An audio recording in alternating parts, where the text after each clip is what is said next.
Alright, so Jalen Hurts has received a lot of criticism recently for his interception issues in the opener against the Packers, but Eagles offensive coordinator Kellen Moore just came to his defense, while an NFL analyst made the case that not all Hurts' turnovers were actually his fault. Meanwhile, defensive coordinator Vic Fangio and the Eagles confirmed that they have in fact made their final decision at one key position, as a former All-Pro has officially been benched, but will he still have a role moving forward? Plus, the Birds saw some big changes to their practice squad as they lost one of their 2024 draft picks, while Saquon Barkley seems to have Cowboys star Micah Parsons a little bit worried. So we're going to talk about all that and all the other latest Eagles news starting right now. Hey guys, welcome to the Philly Fan 21 channel. If you're new, I'm Evan and I cover all things Philadelphia Eagles. And let's start off with some big roster news, as on top of making some moves themselves to the practice squad, including signing former 49ers third-round pick wide receiver Danny Gray and defensive back AJ Woods, while also dropping linebacker Brandon Smith and wide receiver Griffin Hebert, the Eagles also just lost a guy who they selected just a few months ago in the 2024 NFL Draft, as their 6th-round center Dylan McMahon was just signed by the LA Rams off the Eagles practice squad. So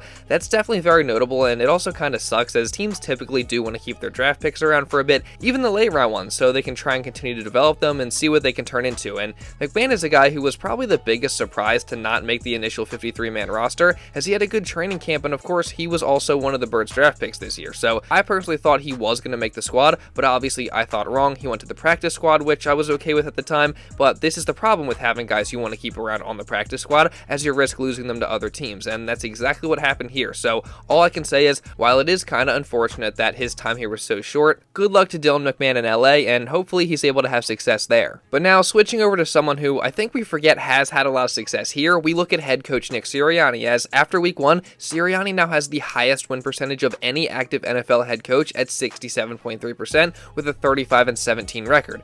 And look, you can say whatever you want about how last year ended or all the talent the Eagles have had since he's been here, but you at least got to give the guy some credit. I mean, I think we can all be honest with ourselves and admit that winning games in the NFL isn't exactly easy, let alone having the highest win percentage among all coaches. And we also have to remember that Nick took over this team after they were coming off a 4-win season, and the expectations for his first season as head coach were really low, but they made the playoffs that year, the Super Bowl in the next, and then obviously the year after. Despite the collapse, they still were in the playoffs. So despite all the criticism, which is sometimes valid, I think we have to give credit where credit is due, as it is certainly impressive how many games the Eagles have won since Nick has been here. So drop a like down below for that. Let's see if we can hit 800 likes on this video. And something else that I think is worthy of a like is the jersey sale numbers around the NFL right now, specifically Saquon Barkley's jersey sale numbers, as the Eagles star running back is in the top 5 selling jerseys across the league not once, but twice, as his Kelly Green jersey is the 2nd most sold jersey, while his Midnight Green jersey is 5th. And this really shouldn't be much of a surprise, especially after having a performance that earned him NFC Offensive Player of the Week, so shout out to him for that. And again, the jersey sale numbers should really just only show you how excited Eagles fans are about Saquon, and it's also just another example that shows you how dedicated Eagles fans are. But while the fans are excited, it seems as if Cowboys star pass rusher Micah Parsons is more of a combination of annoyed, impressed, and a little scared, as he talked about Saquon's debut on his podcast recently, and not only did he have some high praise for the running back, but he also laid out some pretty high expectations for him. Like, yo, Saquon Barkley adding to this Eagle offense, I think was better than a lot of people ever imagined. Now, for granted, they had some great running backs come through there. They had Miles Sanders, DeAndre Swift. Now they just added Saquon. Each all of them went Pro Bowl, All-Pro. So I already expected Saquon to do that. But I think Saquon has a chance to be Offensive Player of the Year in this new offense. I mean, receiving touchdown, 2 rushing touchdowns, over 100 total all-purpose yards. It looked very dynamic, and he looked very explosive. He looked very back to normal Saquon. I tweeted that the Giants should be under investigation. You know why? Because how do you let this explosive weapon go to an NFC rival? But this is like a brand new Saquon. It looked like he got a breath of fresh air. And no offense, sometimes you do need a breath of fresh air out of organization. Sometimes organization really don't want you to succeed and things like that. And I'm not saying that happened. And business happens like that.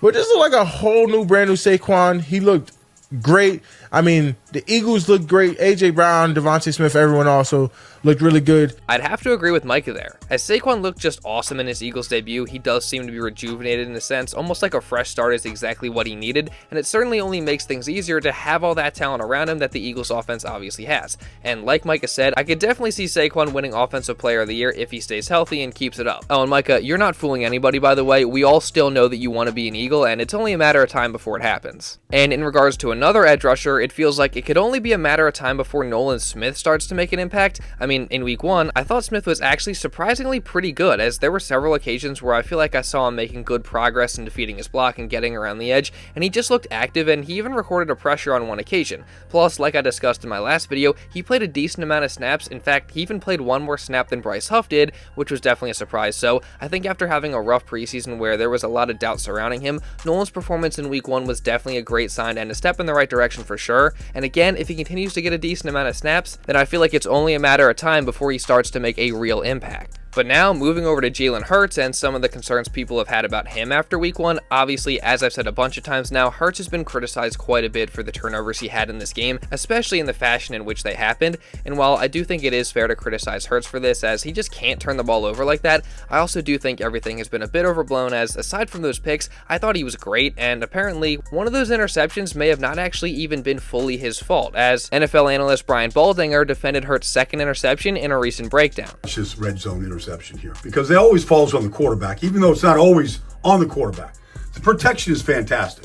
It's really just a cradle of love right there. It's a good pocket. If you're going to get outside the pocket, though, all right, you hope your receiver is going to go uncover. And A.J. Brown does. He's got his hand up in the air right there. In fact, he's got two hands in the air. That gives Jair Alexander, like, eyes on him. So Jalen's going to throw it. And the throw's not bad. But right here, A.J. slips. So he can't adjust to the ball. Like everybody slipped in this game, and he slips and allows Jair to get to the ball before AJ can. I mean, you're not trying to throw it to him. Your receiver's slipping in the end zone and can't adjust to the ball. And I'm sure Jalen's pissed about the whole thing, but part of playing on that field, that soccer field in Brazil. So that's certainly interesting, and I do see what Baldy is saying, as AJ was open, and if he doesn't fall down here, he very well could have positioned himself better to make that catch for the touchdown. Now, if I'm being honest though, I still think Hurts did throw it a bit late, but after seeing this angle and this video, I don't 100% blame Hurts for this pick like I did before, but still, regardless of whether it was his fault or not, I am confident in Hurts moving forward. I thought 90% of the game he played on Friday was great, and I fully trust that he will clean up the turnovers as the season goes on. And apparently, so does offensive coordinator Kellen Moore, as on Wednesday, Moore had a press conference where he talked about Hurts and his interceptions, and he expressed confidence that he'll clean those up. And don't worry, we're going to get into that and so much more in just a minute here, but real quick, I do want to say, if you are enjoying this video and don't want to miss any other Eagles coverage or content coming throughout this entire season, then make sure you subscribe, and also really importantly, turn on notifications so you're notified instantly when one of these videos is uploaded. I think that's a win-win for the both of us, because not only do I get more people consistently watching these videos, but you don't miss any other Eagles content or coverage just like this. So again, subscribe, turn on notifications, and also drop a like. Let's see if we can hit 800 likes on this video. And now with all that being said, let's get back into the video. So as I was saying, offensive coordinator Kellen Moore spoke to the media on Wednesday, and he was asked about Jalen Hurts' interceptions, and he made it clear that he is not at all worried. Yeah, I think, sometimes, just the first game, and we had two third and extra long opportunities where, you practice some of those during training camp, and I think, we got a little aggressive, myself play calling, also ultimately, just throw, but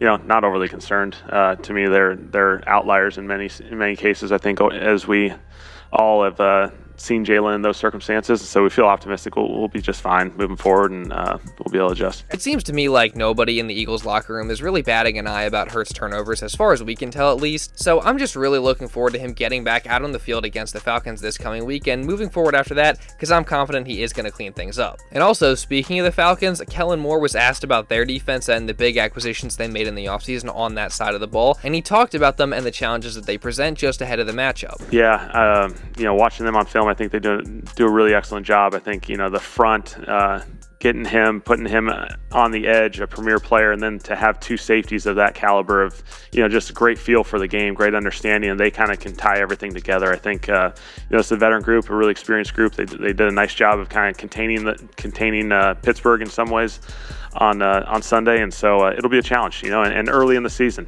Jimmy Lake being the defense coordinator, it'll look different than their week one, just like we'll make our adjustments, especially early on in the season. The first few games of the year, you're going to see a lot of unscattered looks, you're going to see a lot of things that you haven't seen on film.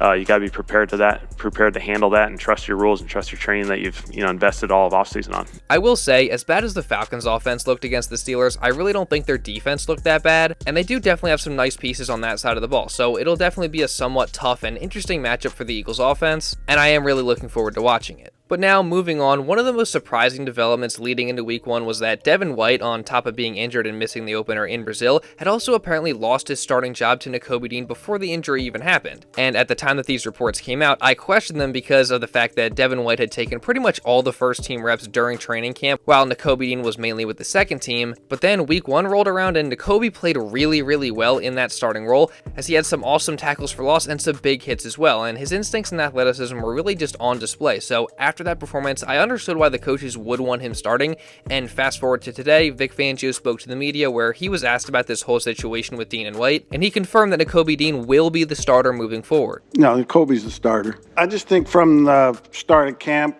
to the end, he won the job. Huge shout out to Nakobe for battling and winning this starting job seemingly against the odds, and he definitely deserves it with the way that he performed in training camp, preseason, and of course week one. Now, as far as Devin White and his role in this team goes, Vic Fangio also talks about that as well. With Nakobe the starter now, I'm curious, where does Devin White fit in, and have you talked with him about maybe Nakobe being the starter now, considering he took so many first team reps in training camp? Yeah, obviously we've talked to him about it, and he's still a good player. He tweaked his ankle last week. He's still part of it and will be part of it. I'm honestly not quite sure what we can expect to see from White this year. Maybe they'll try and get him out on the field for some defensive snaps at times, kind of like Vic Fangio hinted at there, but that's definitely not a sure thing. Also, maybe he could be used on special teams, but I honestly don't know at the end of the day, so I guess we'll just have to wait and see. And we'll also have to just wait and see how Bryce Huff continues to progress and if he can turn into the player that the Eagles paid him to be. Obviously, as I've talked about in my past couple videos, he didn't do that in week one, but I think we honestly just need to give him some time before we make any serious judgments. It was interesting, though, that he didn't really play the majority of the snaps like we expected him to, as the Eagles presumably brought him in to be an every down kind of player, but that's not how they used him on Friday. So naturally, Vic Fangio was asked about that on Wednesday, and he talked about what Huff is going to have to do in order to earn more playing time. I think most of our guys, if you look at it, we've had 5 guys up and they all played about similar rep counts, and we're just rolling those guys. What's Bryce need to do to play more? Just separate himself from the other guys.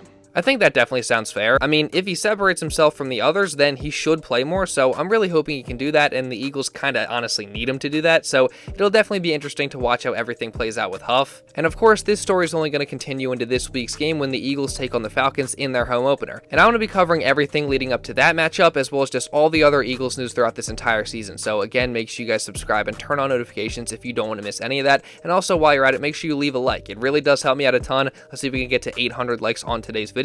And also leave a comment, because that also does really help me out a ton as well. Just give me your thoughts on anything that I talked about in this video. And if you want to watch another video going over how Jalen Hurts exposed one false narrative, among other things, then you can check this out right here. And now with all that being said, that's pretty much all I got for this one, guys. So thank you all so much for watching, and I'll see you in the next video.